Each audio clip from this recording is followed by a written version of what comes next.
I want you to turn to Matthew chapter 12. Some of you have been part of this study. We've spent at least, this will be the fourth week on this parable, which is given to us in verse 43 down through verse 45.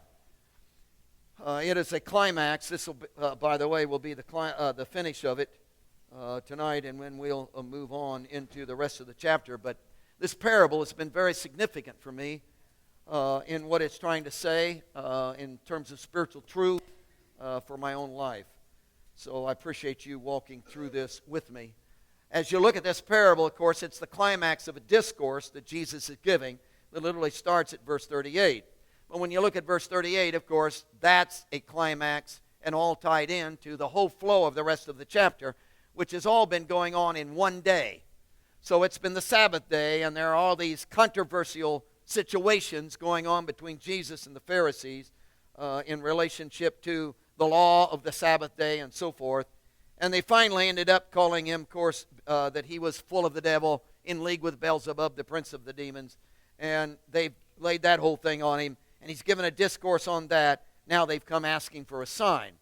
At the close of the discourse on the sign thing, he gives this short parable. And it's an interesting parable. He says in verse 43, when an unclean spirit goes out of a man, he goes through dry places seeking rest and finds none.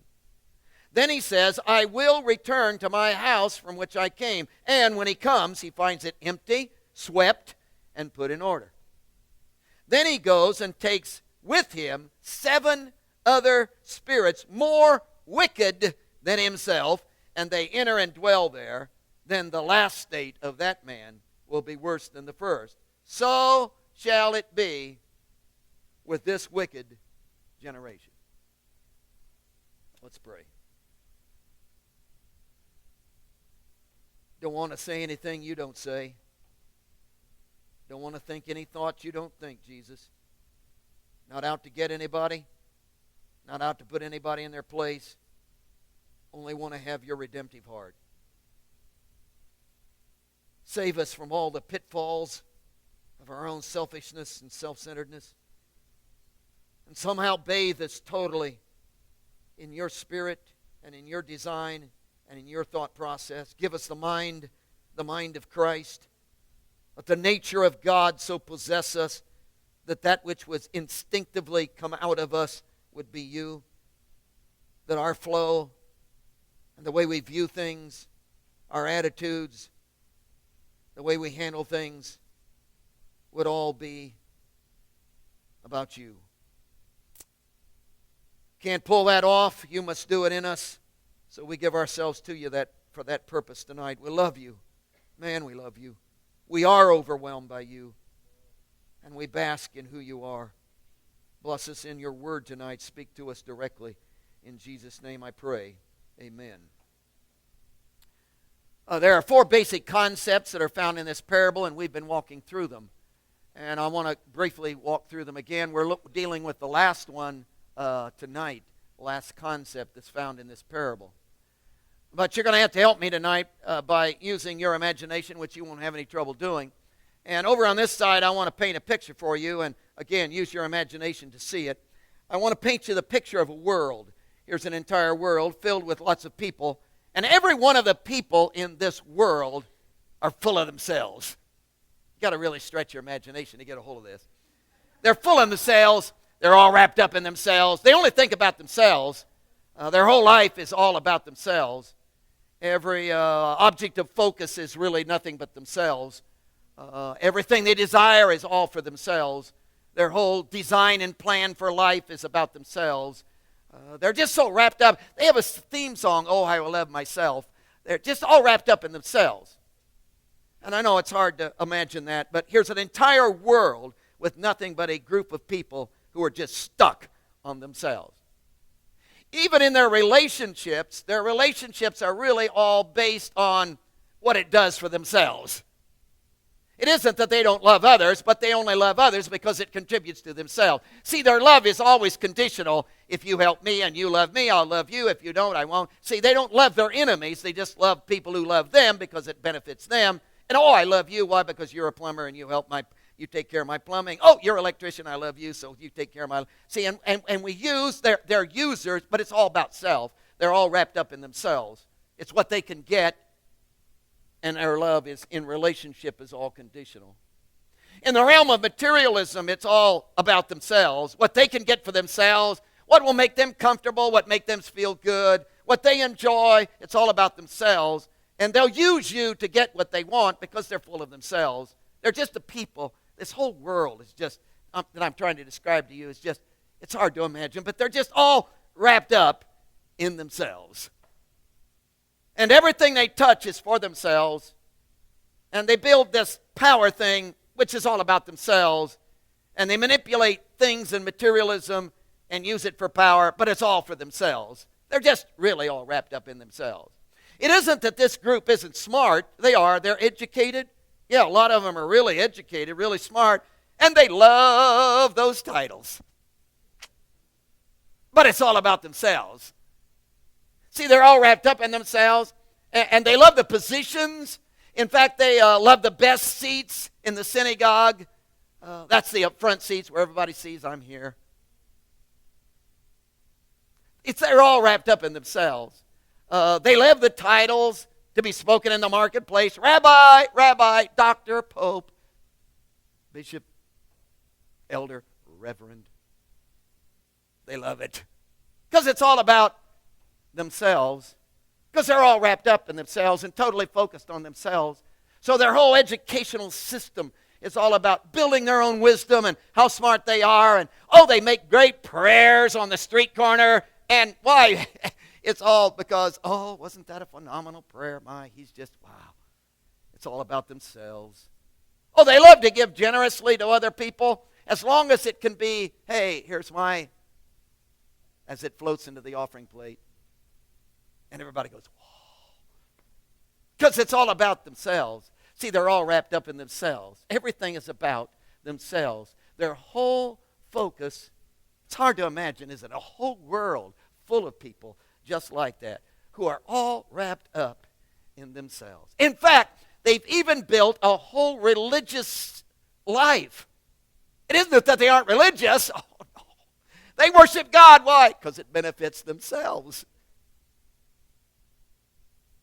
They even use God for themselves, which really makes them God and God a servant to them, because they're all wrapped up in themselves. So all of their ceremonies, all of their prayer times, as we just listed, all of their charitable gifts, everything they do is all wrapped in their religious structure, is all wrapped up in benefiting and making themselves. See, that the laws that they have are all laws that they can accomplish and thereby criticize others because it makes them feel good, because it's all about themselves. So religious, education, materialism, anywhere you're going to go in their life, it all comes back to themselves. They're full of themselves. They go to bed with themselves. They get up with themselves. They eat with themselves. All their plans are for themselves. Daily, their thought process about themselves. Their likes and their dislikes are all about themselves. They only see others in light of themselves. A whole world. Now, this really gets wild. Use your imagination. Can you imagine? Into a world like that came one man who was not full of himself. Can you imagine what a weird duck he was? He didn't live for himself. He wasn't interested in himself. That may not be a proper statement, but it was always about others. He was constantly pouring his life out for others. It was some kind of redemptive thing that was going on, because he lived a total selfless life. Never ever thinking about himself, but it was always others. He never grabbed and pulled to himself. He always grabbed and gave to others. See, it was never get what you can get. It was always give what you can give. It was his mentality. It isn't like he did that every Tuesday. And the rest of the week accumulated for him. No, this was a constant. It seemed like it was the very nature of what drove him. That there was something inside of the man. Well, he just wasn't focused on himself. Can you imagine what a strange individual that looked like when he stepped into a world where everybody was wrapped up in themselves? Every decision he made was, how can I be redemptive? How can I serve? How can I pour my life out for you? How can I help you? How can I aid you? How can I somehow save the day for you?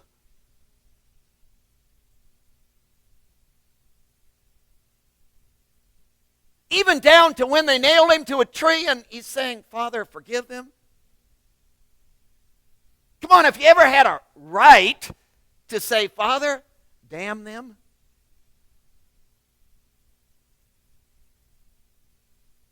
But to the very end, it's,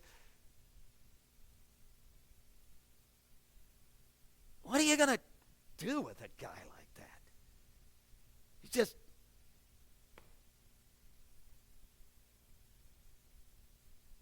he comes into a grain field, the beginning of this chapter. Comes into a grain field. Think of this. And you know what his concern is? Not a rule. He isn't concerned about a rule. See, they had the selfish people who were all focused on themselves had built this rule system. And don't think we're against rules. But they had this rule system. But the problem was they were all focused on the rule. See, the big deal, you got to get this. The big deal was the rule. So they came into this grain field, and the rule was you can't pick grain on the Sabbath day.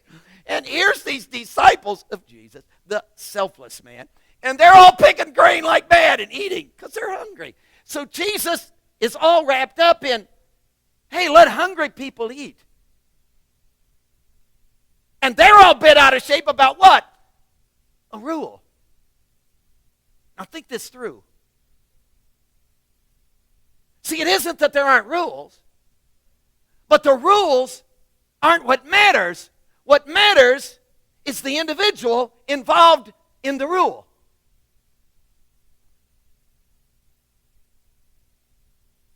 See, they didn't care about the individual. Why? Because they're filled with themselves, man. They're all wrapped up in themselves. See, the concept is they were so wrapped up in themselves and had the rule, so when you broke the rule, whoa, you broke our rule, you can't do that. Well, what about the man? We don't care about the man, we care about the rule. Jesus didn't care about the rule, he cared about the man.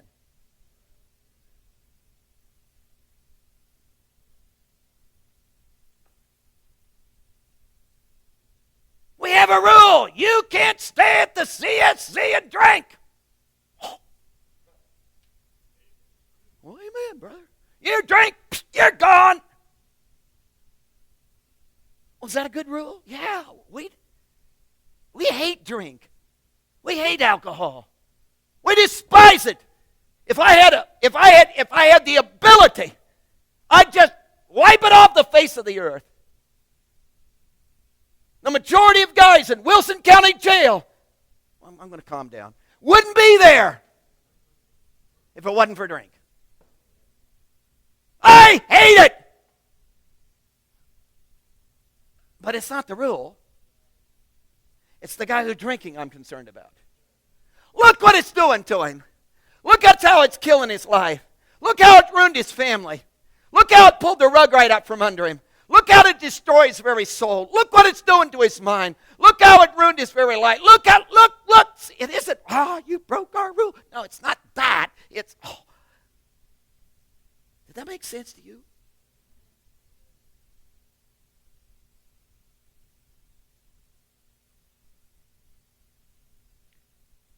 I hate people that lie. Why? Because it's a rule in my life. Whoa. That's because you're focused on a rule. You don't hate people that lie.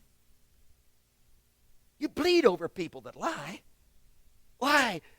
Because their integrity and their character and their inner life and things are falling apart and it's breaking their relationships and you can't count on them and the devil is a liar. And it's not a rule.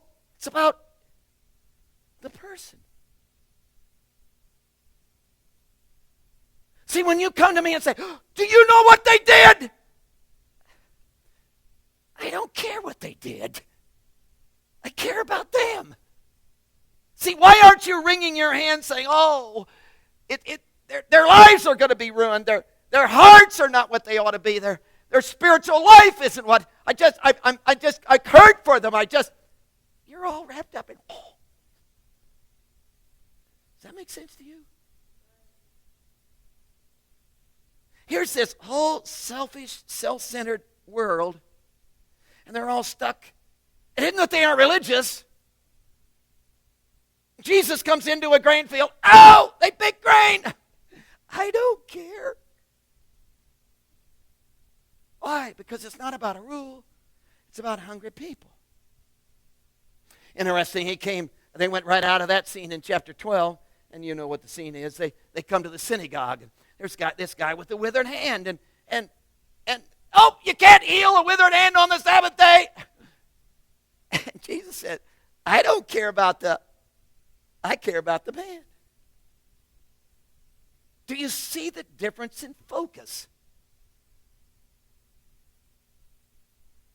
And they were all wrapped up in the selfish, self-centered man was all wrapped up in and Jesus was all wrapped up in the man. How can I help? How can I pour my life out? That was his focus. Now, the first concept that comes out of this parable is perspective. What is the perspective of the self-centered world? Oh, it's only about what serves us, what meets our need, what we want. What is the perspective of Jesus and the selfless, pour your life out world? Oh, it's how can I meet your need? How can I give myself up? How can I never ever think about myself? How can I be redemptive? How can I? So this self-centered world comes along and says, hey, give us a sign. And Jesus says, what? I've been giving you signs. Have you been watching? I'm talking dozens and dozens and dozens and dozens of signs. Demons have been cast out of people. Healings have been right and left. All these well, we don't want a sign like that. Why? Because it doesn't meet the need of our perspective. See, what we want is the kind of sign where you would like rise up and be 90 feet tall and lord it over us and scare us after death. And then we could believe you're the Messiah. Jesus says, I'm not into that. See, if I did that kind, are you getting this? If I did that kind of sign for you, you still wouldn't be over here where I am, which is pour your life out, give yourself up, never ever think about yourself. I'm going to give you a sign. It's going to be the sign of a cross. But you won't get it. You know why? Because you're over here full of yourself. And you'll miss it. So I'm going to give you the sign of the prophet Jonah. And you'll miss it because your perspective is off. Your perspective is off. And he comes down to this final statement in verse 45 and says, so shall it be with this wicked generation. And says, I want to tell you what's going to happen to this self-centered generation. This generation, which he was talking to at that moment, who are all wrapped up in themselves and in their selfishness, have developed a set of rules that make them feel good and cater to their needs, and they're rule-focused rather than people-focused. He said, I want to tell you what's going to happen. You've swept your house clean. You got everything in order. Your religion did that for you. Good for you. But I'm going to tell you what's going to happen. there's going to be a spirit that's going to get 7 worse than himself and come back and indwell you, and you are going to be worse than when you started. Second concept is the concept of purpose. See, the concept in the story is that you have been made for a purpose. You were made to be filled. You weren't made to be empty. You weren't made just to be a clean house. You weren't made just to have the laundry all done. Have you ever been and gone to a person's house and looked at it and said, glad my kids aren't here?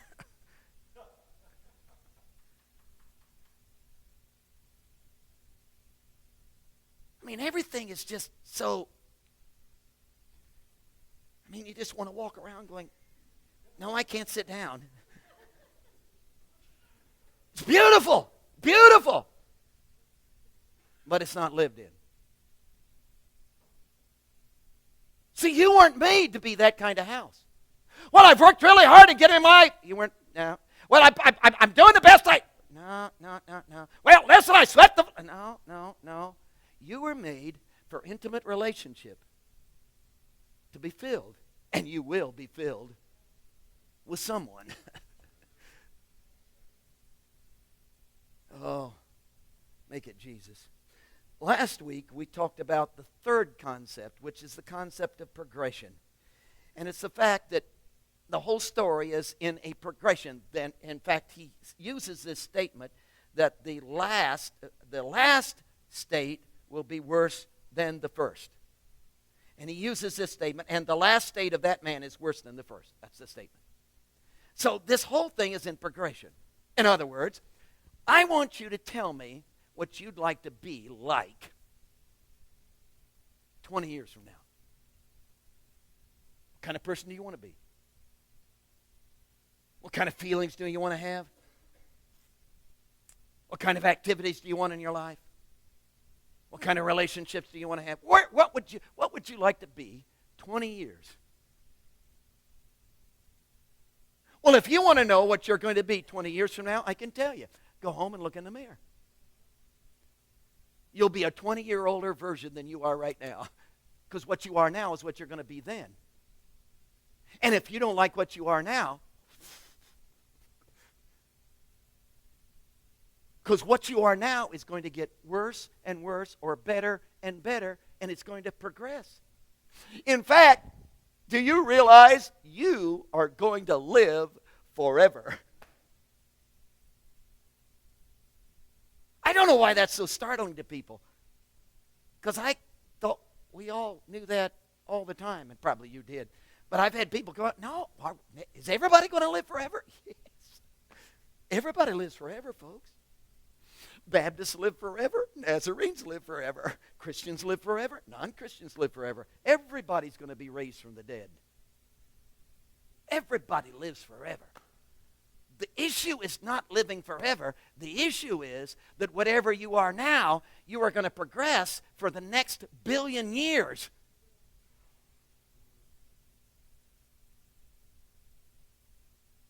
And if you say, my life is in a mess now, think of what you're going to be 1,000,000,000 years from now.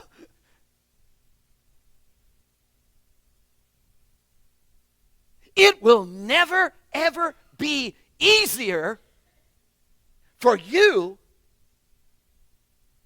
to be filled with Jesus and have life change right now. It'll never be easier. Tomorrow will be worse because you'll progress. Day after that will be worse, you'll progress. See, now's the time. Because you're in a progression.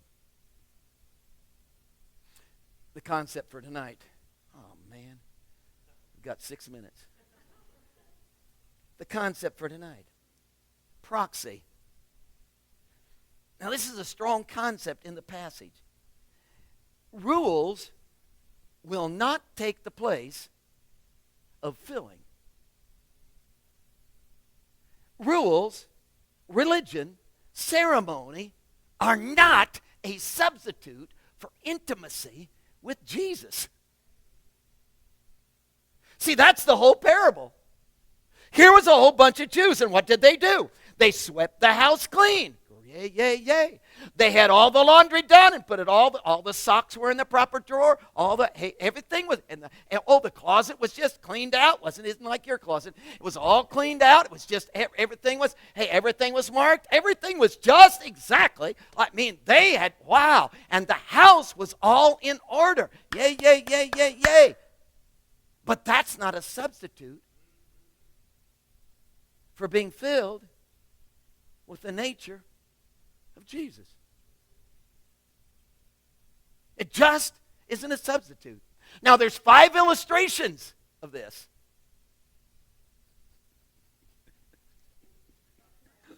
In the chapter. And we already mentioned one. He comes to the grain field. This is really interesting to me. He came to the grain field. And they're all bent out of shape about what? Pick grain on the Sabbath day. You can't do that. Jesus is interested in the person. Hungry people, let them eat. They're all wrapped up in a miracle. They're all wrapped up in a rule. Jesus is all wrapped up in a let the hungry people eat. He gives them a discourse, and the climax of the discourse, listen to this. The climax of the discourse is a quotation from God's lips by the prophet Hosea in the Old Testament. God desires mercy, not sacrifice. Now, the word sacrifice there doesn't mean you aren't to sacrifice.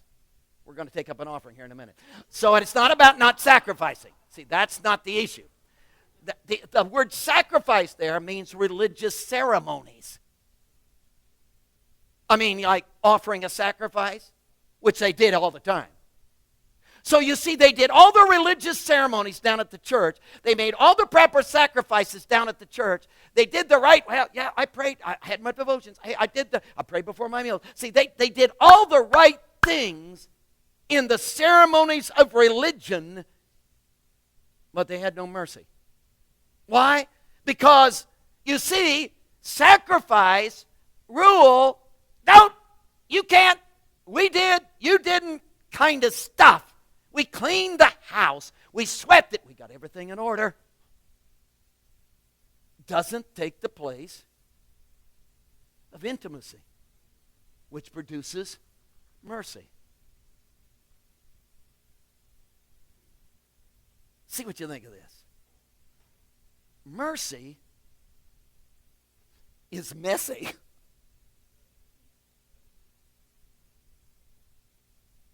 See, if your goal is, I got to have everything in order. If you're a fixer, I got to have that picture just pick that up. You don't want to have mercy, because mercy messes everything up.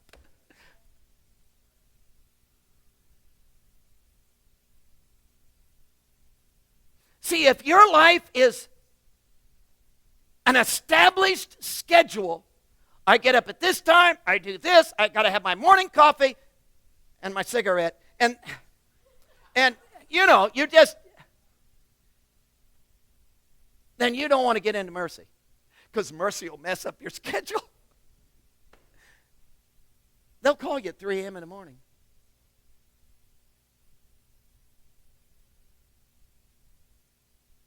Mercy is messy. And the interesting thing about mercy is it doesn't give a rip about the rule.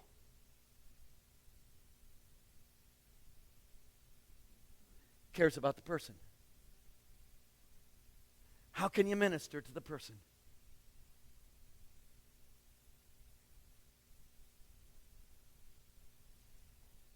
Here's a whole world full of self-centered, focused on themselves, all wrapped up in themselves, loving themselves. Build a whole religious system that made them feel. Along came a strange man who never lived for himself.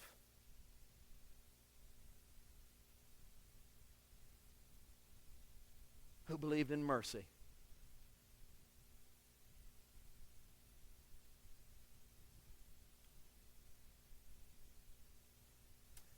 wonder which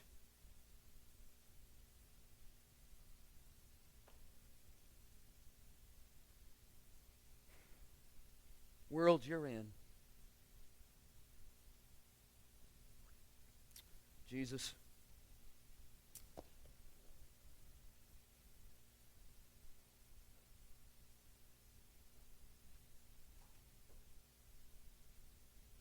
I guess I really thought you would bless my life.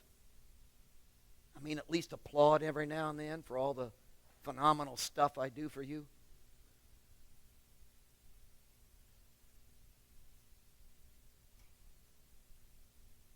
All the religious patterns I've put into my life, and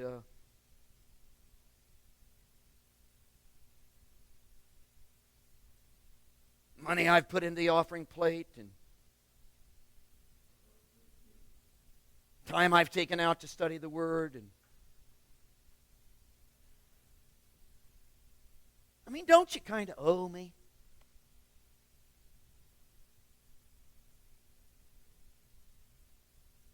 But then probably what I'm doing is I'm doing all of that stuff to get something from you, which is again a focus on myself. And when you send me to a Philippi jail to bleed for someone in mercy, I gripe and complain.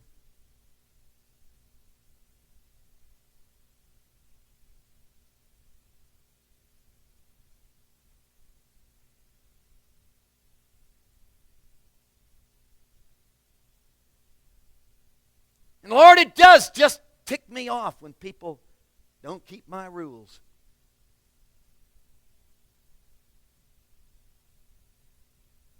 But then that's because I'm so self-centered. Because if I have to keep that stinking rule, they should too.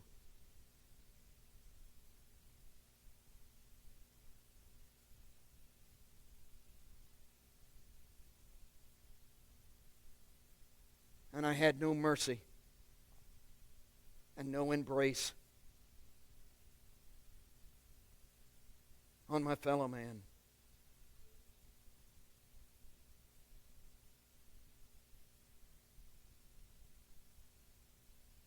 I don't know how to get out of a self-centered world, and maybe it's not about getting out of that world. Maybe it's having a nature change in the midst of that world, where I begin to be like you.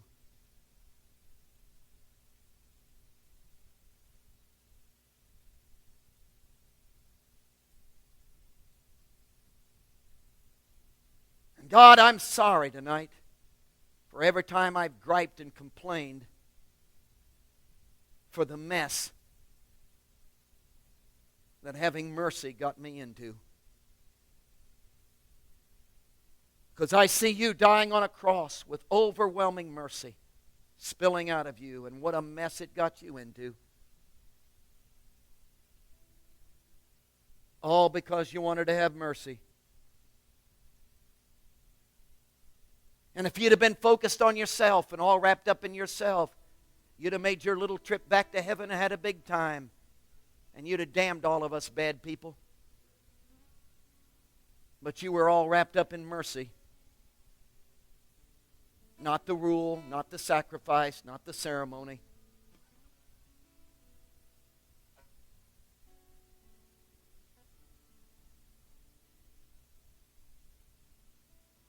Have we kicked self-centeredness out the front door and found it knocking on our back door in a different suit?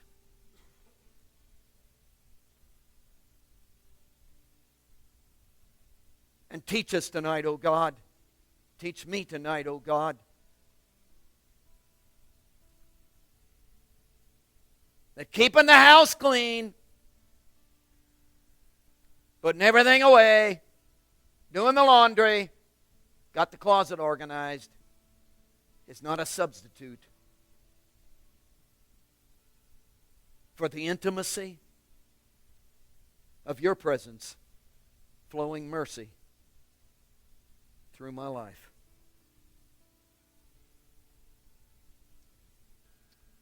Oh God, make us a people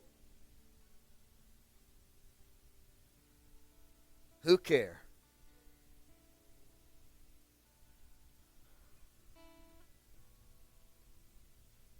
Heads are bowed. Altars open.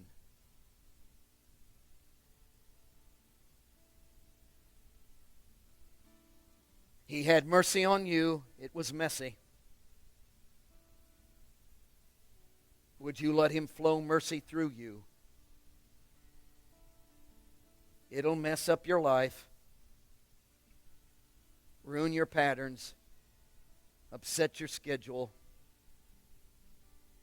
put you in embarrassing situations.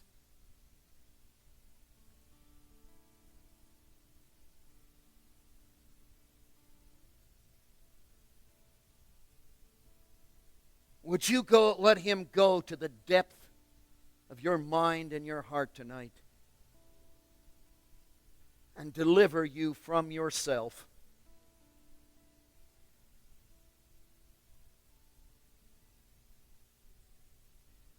Until you could step into your self-centered world and be an individual. Quite weird, quite out of place, but the presence of God for your day.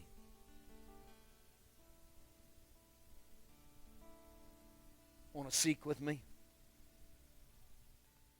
Be obedient.